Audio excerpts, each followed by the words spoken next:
നല്ല പൊങ്ങി വരുന്നുണ്ട്.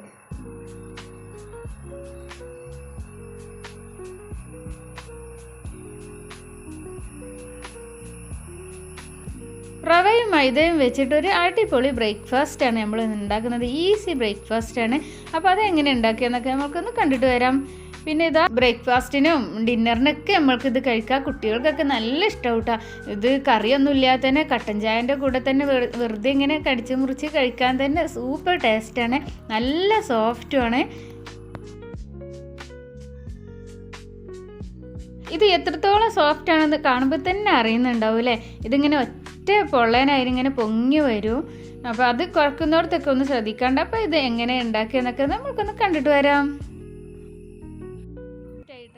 ഹലോ ഫ്രണ്ട്സ്, അസ്സലാമു അലൈക്കും. ഇന്നിതാ റവ വെച്ചിട്ട് നല്ലൊരു ബ്രേക്ക്ഫാസ്റ്റാണ് നമ്മൾ ഇവിടെ റെഡിയാക്കുന്നത്. ബ്രേക്ക്ഫാസ്റ്റിനും ഡിന്നറിനും ഒക്കെ കഴിക്കാൻ സൂപ്പർ ടേസ്റ്റാണ്. അപ്പോൾ അത് എങ്ങനെ ഉണ്ടാക്കിയെന്ന് നമുക്കൊന്ന് കണ്ടിട്ട് വരാം. അതിനിതാ ഞാൻ 250 ml ഒരു കപ്പിലാണ് റവ എടുത്തിട്ടുള്ളത്. 1 കപ്പ് റവയാണ്. അതൊന്ന് മിക്സിൻ്റെ ജാറിലേക്ക് ഇട്ടെടുത്ത് നമുക്കൊന്ന് പൊടിച്ചെടുക്കാം. ഇപ്പോൾ ഇതാ നല്ല പോലെ പൊടിഞ്ഞ് കിട്ടിയിട്ടുണ്ട്. തരിപ്പില്ലാതെ നല്ലപോലെ തന്നെ പൊടിച്ചെടുക്കാൻ തന്നെ നോക്കുക. തരി ഉണ്ടെങ്കിലും കുഴപ്പമൊന്നുമില്ല, എന്നാലും നല്ല ഫൈനായിട്ട് തന്നെ പൊടിച്ചെടുക്കാൻ നോക്കണേ. റവ നന്നായി നമ്മളിതാ പൊടിച്ചെടുത്തിട്ടുണ്ട്. ഇനി ഇത് നമുക്ക് വേറൊരു പാത്രത്തിലേക്ക് മാറ്റിയെടുക്കാം. പിന്നെ ഇത് വേവിച്ചെടുക്കാനുള്ള വെള്ളം നമ്മൾക്ക് എടുക്കാം. നമ്മൾ ഗ്ലാസ്സിലാണ് എടുക്കുന്നുണ്ടെങ്കിൽ 1 ഗ്ലാസ് എടുക്കുമ്പോൾ 1.25 ഗ്ലാസ് വെള്ളം എടുക്കണം. ഇതിപ്പോൾ ഞാൻ 250 ml കപ്പിലാണ് എടുത്തിട്ടുള്ളത്. 1 കപ്പാണ് എടുത്തത്. അപ്പോൾ ഈ 1 കപ്പിന് 1.25 കപ്പ് വെള്ളം ഞാൻ എടുത്തിട്ടുണ്ട്. 1/4 സ്പൂണ് ഉപ്പ് കൂടി ചേർത്ത് കൊടുത്തിട്ട് നമുക്കിത് സ്റ്റൗവിൽ വെച്ചിട്ടൊന്ന് തിളപ്പിച്ചെടുക്കാം.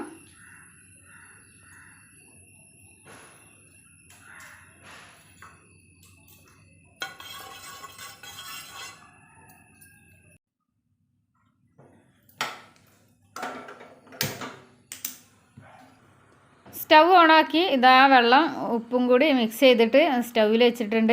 ഇനി ഒന്ന് വെള്ളം തിളച്ച് വരട്ടെ. തിളച്ച് വരുമ്പോൾ നമ്മൾക്ക് കുറേശ്ശെ ആയിട്ട് നമ്മൾ പൊടിച്ച് വെച്ച റവ ഉണ്ടല്ലോ അത് നമ്മൾക്ക് ചേർത്ത് കൊടുക്കാം. ഈ ഒരു ടൈമിൽ നമ്മൾക്ക് ഫ്ലെയിം സിമ്മിലാക്കി കൊടുക്കുക. സിമ്മിലാക്കിയിട്ട് റവ പെട്ടെന്ന് വേവുമല്ലോ, അങ്ങനെ സിമ്മിലാക്കി കൊടുത്തിട്ട് വേണം നമ്മളിത് വേവിച്ചെടുക്കാൻ. ഇല്ലെങ്കിൽ പെട്ടെന്ന് വെള്ളമൊക്കെ വറ്റിപ്പോവും. അങ്ങനെ കുറേശ്ശെ ഇട്ട് നല്ലപോലെ ഇങ്ങനെ മിക്സ് ചെയ്ത് കൊടുത്താൽ മതി. പെട്ടെന്ന് തന്നെ വെന്ത് കിട്ടും.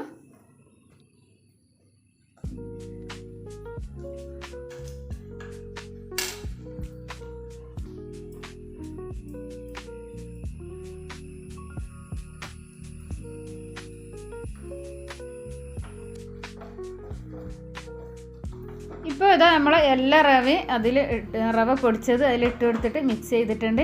ഇനി ഞാൻ നേരത്തെ പറഞ്ഞല്ലോ സിമ്മിലിട്ടിട്ട് വേണം നമ്മളിത് ചെയ്യാനൊന്ന്. സിമ്മിലിട്ട് കുറച്ചൊരു 5 മിനിറ്റ് ആകുമ്പോൾ തന്നെ നമ്മൾക്ക് വെന്ത് കിട്ടും. പിന്നെ നമ്മൾക്ക് അതൊരു പാത്രത്തിലേക്ക് മാറ്റി കൊടുക്കുക. അല്ലെങ്കിൽ ഈ പാത്രത്തിൽ തന്നെ കുറച്ച് നേരം വെച്ചിട്ട് ചൂടാറിയതിന് ശേഷം നമ്മൾ മൈദ ഇതിൽ ഈ ചൂടോട് കൂടി തന്നെ ഒന്ന് മിക്സ് ചെയ്ത് കൊടുക്കണം.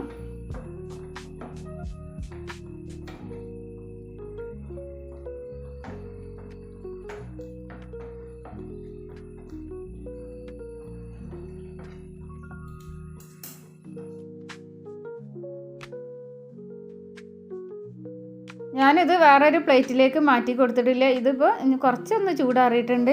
ഇപ്പോൾ 1/2 കപ്പ് മൈദയാണ് ചേർത്ത് കൊടുക്കുന്നത്. മൈദയും നമ്മൾ മൊത്തത്തിൽ ആദ്യം തന്നെ ഇട്ട് കൊടുക്കണ്ട. കുറേശ്ശെ ഇട്ട് കൊടുത്തിട്ട് നല്ലപോലെ നമുക്കൊന്ന് മിക്സാക്കി എടുക്കാം. ആദ്യം നമ്മൾ ആ ചട്ടകം വെച്ചിട്ട് തന്നെ നല്ലപോലെ ഒന്ന് മിക്സാക്കി കൊടുക്കുക. ഇല്ലെങ്കിൽ നമുക്ക് കൈ പൊള്ളിപ്പോവും. പിന്നെ അത് കഴിഞ്ഞാൽ മൈദ ഇട്ട് കൊടുത്താൽ നമ്മൾക്ക് കുറച്ച് ചൂടാണെങ്കിലും കുഴച്ചെടുക്കാൻ കൈ പൊള്ളാതെ തന്നെ കുഴച്ചെടുക്കാം. അപ്പോൾ ഒരു പ്ലേറ്റിലോ അല്ലെങ്കിൽ കൗണ്ടർ ടോപ്പിലോ ഇട്ട് നമുക്ക് നന്നായിട്ട് ഇതൊന്ന് കുഴച്ചെടുക്കാം. ഇപ്പോൾ ഇതാ മൈദ ഞാൻ നല്ലപോലെ കുഴച്ചെടുക്കുന്നുണ്ട്. ഇപ്പോൾ തന്നെ നല്ല സോഫ്റ്റായിട്ട് വരുന്നുണ്ട്. പിന്നെ കയ്യിൽ ഒട്ടി പിടിക്കുകയാണെങ്കിൽ കുറച്ച് വെളിച്ചെണ്ണ ഒന്ന് കയ്യിലാക്കിയിട്ട് നമ്മൾക്കിതൊന്ന് നല്ലപോലെ ഒന്ന് കുഴച്ചെടുക്കാം.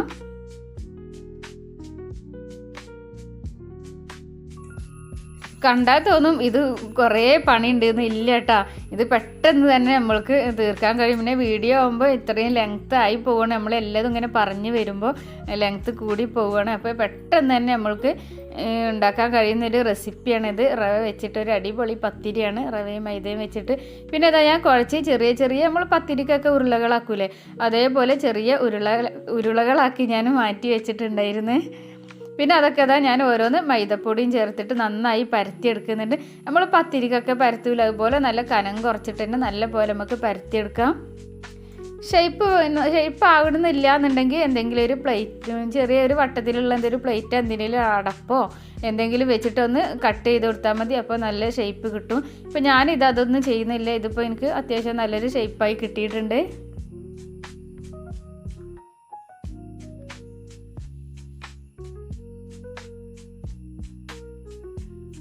അങ്ങനെ അടുത്ത ഉരുളയും കൂടി എടുത്തിട്ട് ഞാനിതാ നന്ന് പരത്തി എടുക്കുന്നുണ്ട്.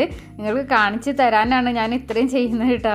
ഇതിപ്പോൾ ഞാൻ കുറച്ചൊന്ന് സ്പീഡ് കൂട്ടിയതാണ്. വീഡിയോ ലെങ്ത്തായി പോകുമ്പോൾ എല്ലാവർക്കും കാണാനൊരു മടി ഉണ്ടാവും.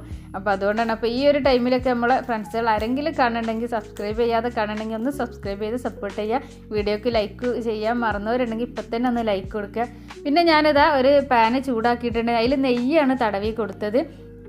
നെയ്യില്ലെങ്കിൽ ഓയിലോ വെളിച്ചെണ്ണ എന്ത് വേണമെങ്കിലും നമ്മൾക്ക് ആക്കി കൊടുക്കാം. പക്ഷേ നെയ്യ് ആകുമ്പോഴാണ് നല്ലൊരു ടേസ്റ്റും ആ ഒരു നെയ്യിൻ്റെ സ്മെല്ലൊക്കെ ആകുമ്പോൾ ഇത് അടിപൊളി ടേസ്റ്റാണ്. കറിയൊന്നും ഇല്ലാണ്ട് തന്നെ കഴിക്കാൻ സൂപ്പർ ടേസ്റ്റാണ്. അപ്പോൾ ഒരു ഭാഗം ഒന്ന് ചൂടായി വന്നിട്ട് ഇവിടെ ഞാൻ മറിച്ചിട്ട് കൊടുക്കുകയാണ്. മറിച്ചിട്ടതിന് ശേഷം ഈ ഒരു ഭാഗം കൂടി ഒന്ന് നെയ്യൊന്ന് തടവി കൊടുക്കുന്നുണ്ട്. എൻ്റെ വീഡിയോ നിങ്ങൾക്ക് എല്ലാവർക്കും ഇഷ്ടമാവുന്നുണ്ടെങ്കിൽ ഒന്ന് ഫാമിലിയിലും ഫ്രണ്ട്സുകൾക്കും എല്ലാവർക്കും ഒന്ന് ഷെയർ ചെയ്ത് കൊടുക്കുക, ഒന്ന് സപ്പോർട്ട് ചെയ്യുക. പിന്നെ ഞാനിതാ തിരിച്ചും മറിച്ച് ഇട്ട് കൊടുത്ത് നല്ല പോലെ ഇതിങ്ങനെ ചുട്ടെടുക്കണം. അതിലിങ്ങനെ ഒരു മൊരിഞ്ഞ പോലെ ആവുന്നുണ്ട്. അങ്ങനെ ആക്കി എടുക്കണം. അത് പിന്നെ രണ്ട് സൈഡും നല്ലൊരു ബ്രൗൺ കളറ് അങ്ങനെ ആക്കി എടുക്കണം കേട്ടോ. അപ്പോൾ ഈ നെയ്യ് കൂടി പറ്റുമ്പോഴാണ് അത് അങ്ങനെ ആയി കിട്ടുക. പിന്നെ നെയ്യ് ഇല്ലാതെയും ഓയിലും വെളിച്ചെണ്ണയും ഒന്നും തേക്കാതെയും നമ്മൾക്കിത് ചുട്ടെടുക്കാൻ പത്തിരി. അപ്പോൾ അങ്ങനെ ആകുമ്പോൾ നല്ല കുഴച്ചെടുക്കുമ്പോൾ നല്ല പോലെ ഇങ്ങനെ ഒരു വിള്ളലൊക്കെ ഉണ്ടാവില്ല, അതൊന്നും ഇല്ലാതെ തന്നെ നല്ല പോലെ കുഴച്ചെടുക്കുക. അപ്പോഴാണ് നമ്മൾക്കിത് നല്ല പോലെ ഒരു ഒറ്റ പൊള്ളനായിട്ട് ഇങ്ങനെ ചുട്ടെടുക്കാൻ കഴിയുക. നമ്മളെ സപ്പോർട്ട് ചെയ്യുന്ന നമ്മളെ എല്ലാ ചങ്ക് ഫ്രണ്ട്സിനും ഒരുപാട് താങ്ക്സ് ഉണ്ട്. നിങ്ങളെ സപ്പോർട്ട് ഇനിയും വേണം. നിങ്ങളെ സപ്പോർട്ട് ഉണ്ടെങ്കിൽ നമ്മൾക്ക് മുന്നോട്ട് പോകാൻ കഴിയുള്ളൂ. ഇപ്പോൾ നമ്മൾ എല്ലാ പത്തിരിയും അങ്ങനെ ചുട്ടെടുത്തിട്ടുണ്ട്. അപ്പോൾ ഇന്നത്തെ വീഡിയോ ഇത്രയൊക്കെ ഉള്ളൂ. നിങ്ങൾക്ക് എല്ലാവർക്കും ഇഷ്ടമായിട്ടുണ്ടാകും വിചാരിക്കുന്നു. അടുത്ത വീഡിയോയിൽ കാണാം. അസ്സലാമു അലൈക്കും. Thank you.